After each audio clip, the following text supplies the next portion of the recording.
आष्टी तालुक्यातील जोरदार पावसाचा सांगवी आष्टी परिसराला फटका।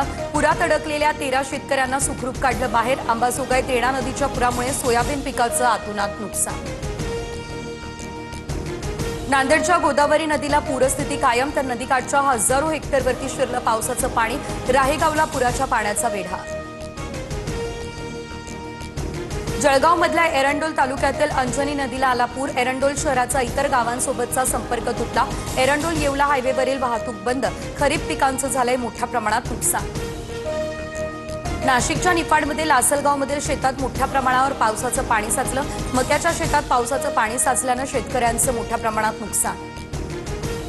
लातूरमधील उदगीर जळकोट महामार्ग पूर्णतः बंद। तिरका गावाजवळ पूल वाहून गेला, त्यामुळे दुरुस्तीचं काम सुरू। अहिल्यानगरमधील मुसळधार पावसामुळे सीना नदीला पूर। तिरे गावात शिरलं पाणी, तर आळजापूर करमाळा या रस्त्यावर देखील भलं मोठं पडलं भगदाड। जामखेड करमाळा वाहतूक बंद। रोहित पवार यांचं ट्विट। आम्ही लोकांना पाण्यातून बाहेर काढलं, तुम्ही नाही।